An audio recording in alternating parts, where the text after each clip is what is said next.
After parting ways with Chen Yang, Han Li swiftly returned to his room, the papers that had been handed to him lying before him. His fingers grazed over the extensive materials Chen Yang had gathered, revealing the cultivation techniques and battle histories of powerful cultivators from distant cities. Hours passed in quiet contemplation, the weight of the gathered knowledge settling within him. After 6 hours, he laid the last paper aside, his eyes narrowing as he pondered the martial challenges ahead. In deep thought, he retrieved the deity statue with 3 heads and 6 arms, setting it before him. From a jade box, he took the A-tier beast core gifted by Chen Yang, contemplating its potential. 3 months remained until the martial gathering, though not long. Han Li was determined not to waste a single moment. With a steady breath, a translucent light shot from his glabella, entering the statue. Immediately, it shifted through a series of poses, the heavenly baleful purgatory arts manifesting behind it. Han Li's gaze fixed upon the intricate movements, realizing that the poses were not mere decoration. After careful thought, he lay upon the floor, adopting the first of the 12 poses. The moment he did, a jolt of shock surged through him. 3 months passed swiftly, and soon, the cultivators of Green Goat City gathered in Chen Yang's guest hall. Excitement and tension permeated the air as the martial gathering loomed. The selection process was nearing, and only 12 of the 17 or 18 participants would represent the city. The stakes were high, especially for those like the slaves, for whom victory meant freedom. Within the room, cultivators conversed eagerly, with Yi Lia seated at the center, surrounded by 2 gang, Sun Binghe, and others. Toxic Dragon, distant from the group, shot glances at Yi Lia, a conflicted expression on his face. At that moment, the door opened and Han Li entered. Though his appearance was leaner than before, a formidable aura surrounded him, causing the others to pause. His presence was undeniable, and though no one greeted him, he remained unbothered, sitting in a corner and exuding an unspoken dominance. Toxic Dragon, after a brief hesitation, rose to approach Han Li. With a courteous smile, he greeted, "Long time no see, fellow Taoist Li." Han Li returned the greeting with a polite smile, the two engaging in light conversation. However, Yi Lia's expression darkened as he watched the exchange. Just then, Gu Qianshen and Yao Li entered, drawing Yi Lia's attention. He quickly rose to greet her, praising her cultivation progress. But Gu Qianshen's attention shifted toward Han Li, and with a polite inquiry, she took a seat next to him. This move left Yi Lia seething as he returned to his seat, glowering. As time passed, the final cultivators arrived, and Chen Yang soon made his entrance. The room fell silent as everyone rose to show respect, awaiting his announcement. With a grave expression, he asked if all were prepared. Yi Lia and the others affirmed with confidence, their voices filling the hall.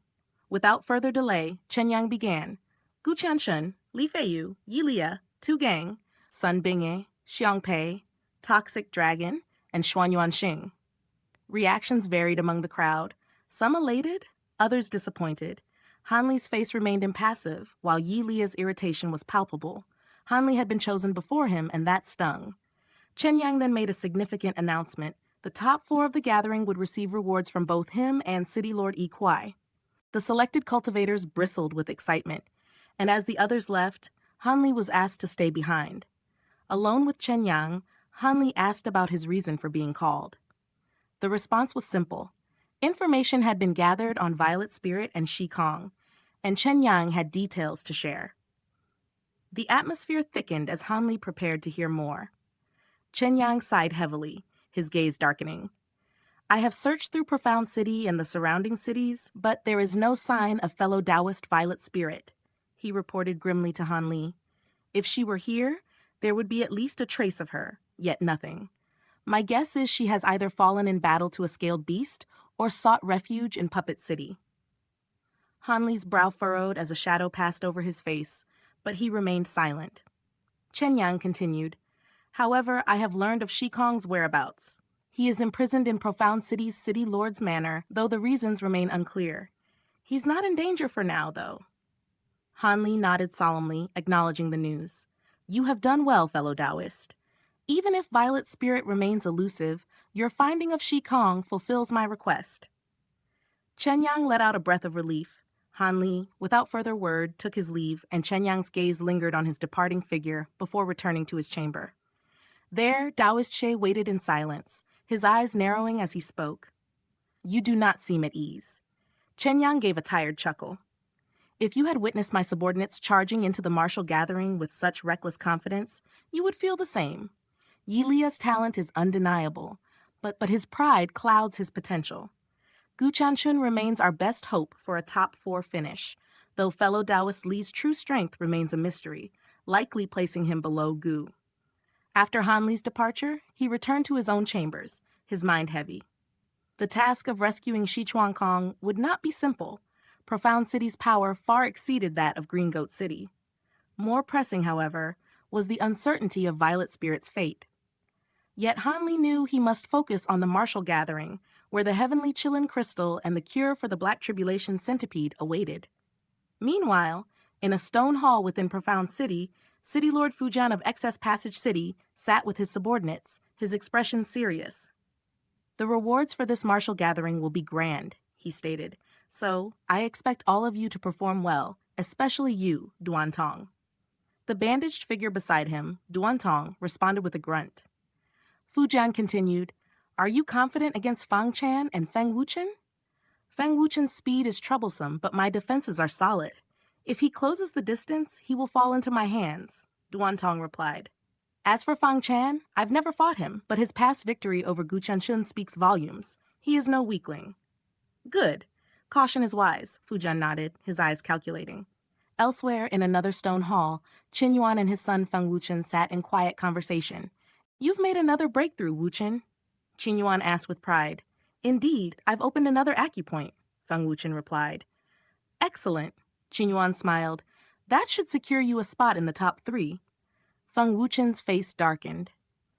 Something feels off about this gathering. I can't shake the feeling that there's more to it. Qin Yuan raised an eyebrow. Is it because you didn't get the weapon you sought from Mistress Lu Hua? Perhaps, Feng Wuchen answered. But I suspect it has more to do with those 2 from Green Goat City. I was turned away from Mistress Lu Hua while they were granted an audience. Could it be that Mistress Lu Hua holds a grudge? Qin Yuan mused. I'll visit again after the gathering, but if I run into those 2, I'll make sure they regret their arrogance. Meanwhile, in White Rock City, Sun Tu addressed his warriors with fervor. The martial gathering approaches. Strive for victory, especially for the first round. I'll reward you all handsomely. Amid the cheers, a sound of snoring echoed from Fang Chan, who lay sprawled in his chair, completely undisturbed. His snoring grew louder and more pronounced, vibrating the room. Sun Tu smirked, flicking Fang Chan's forehead. The cultivator awoke in a daze, wiping drool from his lips, before returning to his peaceful slumber with a grin. That night, under the bright moon, Zhu Ziyuan and his sister Zhu Ziqing sat atop a rooftop in the city lord's manor, gazing at the starry sky. Why does the city lord delegate everything to you, rather than handling it himself? Zhu Ziqing grumbled. Zhu Ziyuan chuckled. Ziqing, we are in the city lord's manor. He hears everything, no matter how quiet you are. Ziqing pouted.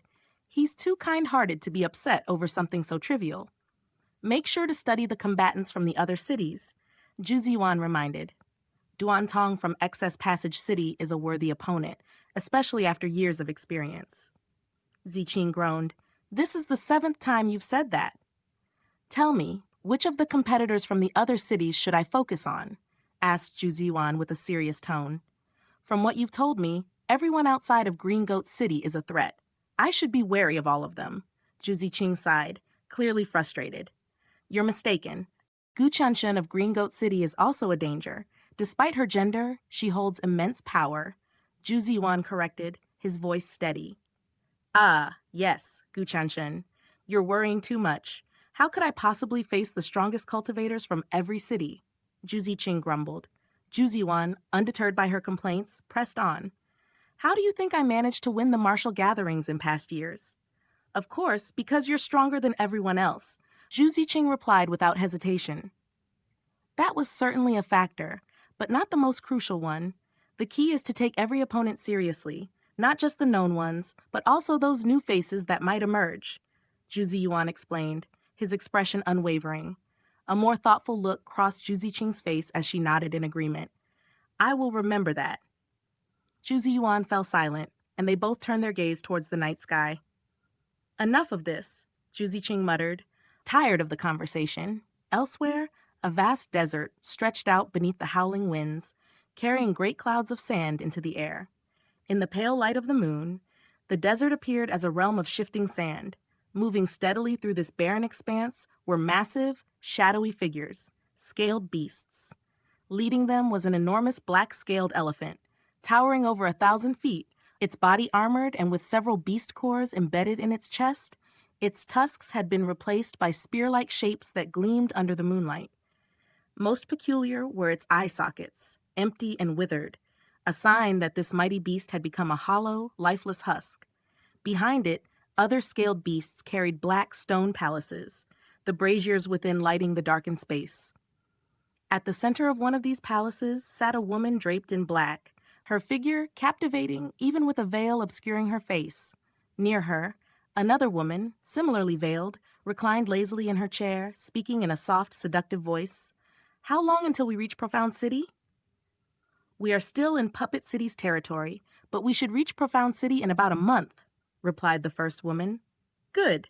It's finally time after all these years, murmured the second woman, her eyes glinting with anticipation. At dawn the next day, the sun's first light bathed the myriad profound mountain range, casting a golden glow upon the bustling streets of Profound City. The streets were crowded with eager citizens, all heading toward the Grand Asura Arena. In front of the arena stood a statue, its surface polished smooth by the hands of countless people who believed touching it would bring good fortune for their bets on the upcoming martial battles. As the sound of a gong rang out, the massive gates of the arena creaked open, and the crowd surged forward, pouring into the arena and scattering toward the 8 towering platforms within. Below the arena, in a cavernous hall, the 64 gladiators, Han Li and Gu Chanshun among them, awaited their turn. How is your blood plasma wine coming along, fellow Taoist Li? Gu Chanshun asked as she approached Han Li, who sat in a quiet corner. Yi Lia, already accustomed to such conversations, barely acknowledged them before returning to his own group. I've made good progress. And congratulations on removing your Black Tribulation centipede, Han Li responded with a calm smile. Gu Chanshun's voice softened as she spoke again. Mistress Liu Hua is quite strange. He insisted you bring him a piece of heavenly Qilin crystal. I cannot help you there. Senior Liu Hua's assistance isn't free. It's only natural that he seeks something in return. Let's hope the heavenly Qilin crystal isn't reserved for too high a place, Han Li remarked lightly. I can tell you now, it's for the top 3. You stand a good chance, Gu Chanshun replied in a whisper. Such high expectations, fellow Taoist Gu, Han Li chuckled. For my own survival, I must give my best. Suddenly, the entire hall trembled as a thunderous sound echoed, and 5 stone staircases emerged from the wall, leading the combatants toward the surface. Welcome the gladiators from the 5 cities, a booming voice announced. Zhu Ziyuan and Zhu Ziqing led the Profound City competitors up the staircase, followed by the others. As they emerged, the cheers from the crowd were deafening, with names shouted fervently. Zhu Ziyuan, Feng Wuchen. Han Li, though accustomed to battle arenas, felt a stirring in his heart at the overwhelming cheers of the spectators.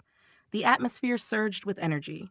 8 platforms dotted the arena, each separated by a great distance. The Profound City gladiators were placed on one of the platforms, where an imposing man with ox horns stood at the center as the host.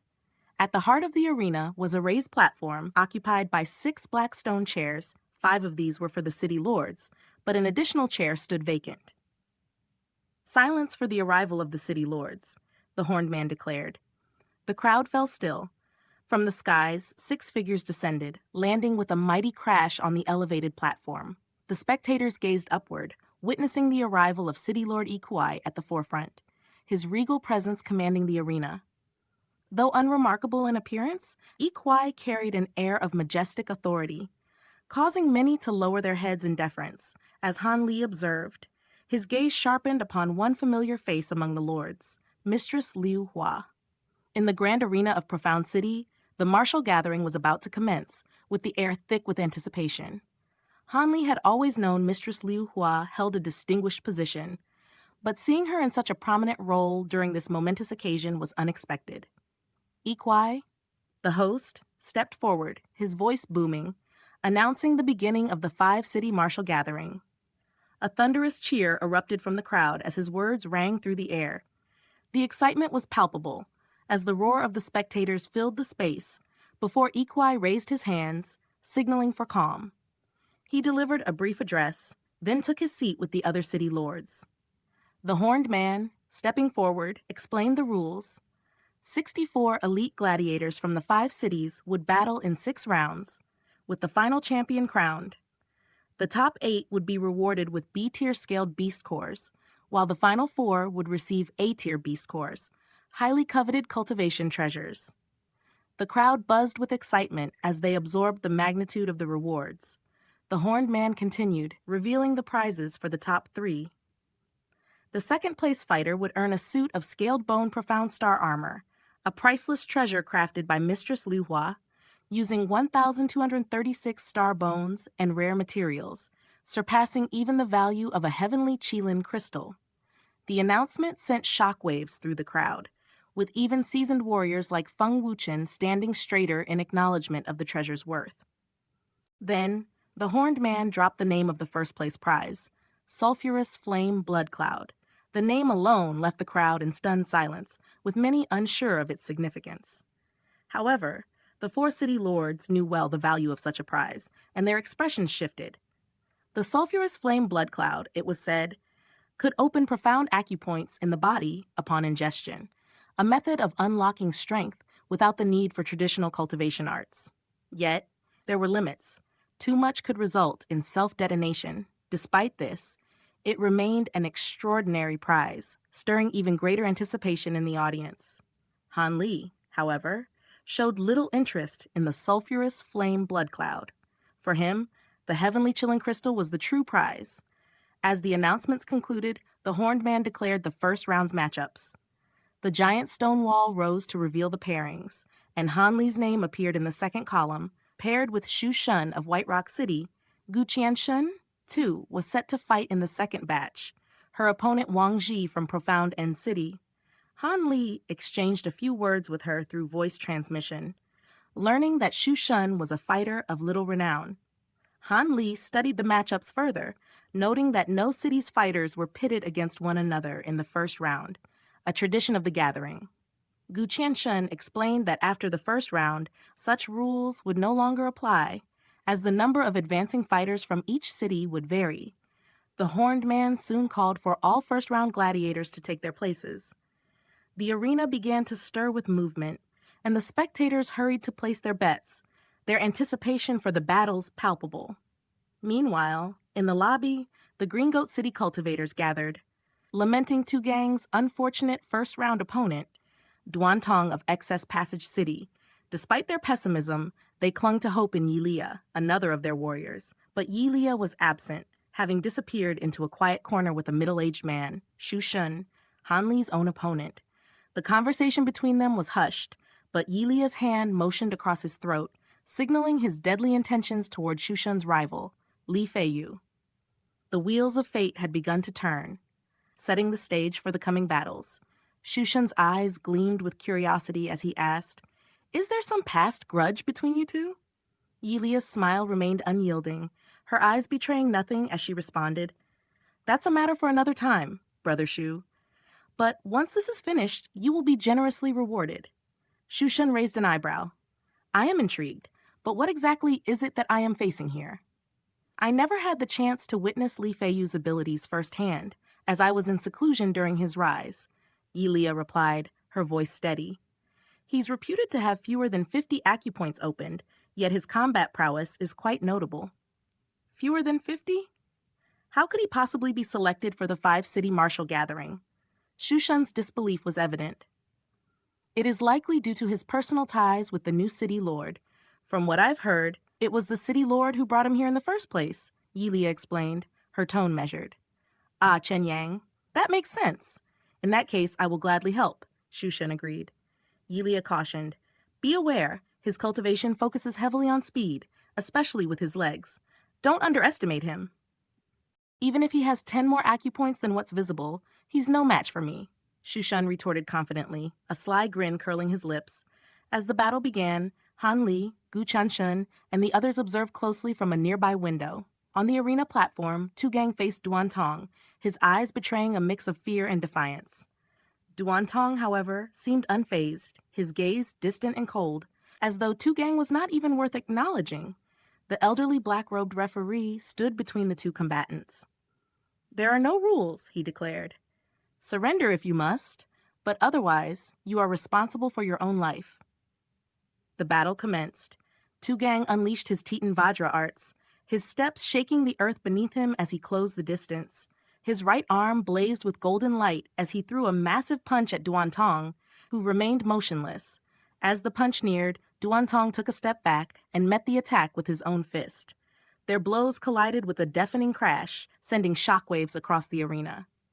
Duantong remained steady, his aura unshaken, while Tugang let out a painful cry, his acupoints shattered and bones broken.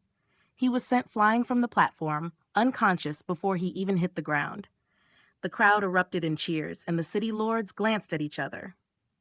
"He's grown even more formidable," Ikwai noted, though Fujian remained less impressed, attributing Duantong's power to minor improvements. "He's still far from matching Ziyuan." As the applause died down, Chen Yang's fists clenched beneath his robes, though his face remained calm. Nearby, Han Li and Gu Qianshun shared a knowing glance.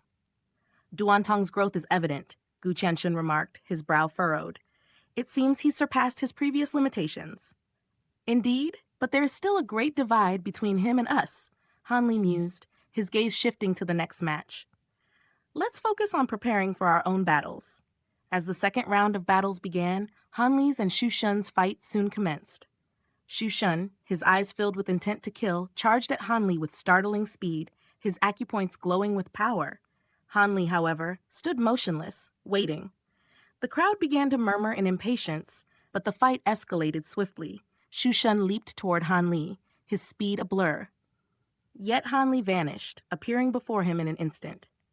In the blink of an eye, Han Li struck Shu Shun, sending him flying with a devastating knee to the chest. Before Shu Shun could even react, Han Li was upon him once more, landing a crushing blow to his spine, sending him tumbling across the arena. The spectators watched in awe, some showing curiosity, others indifferent.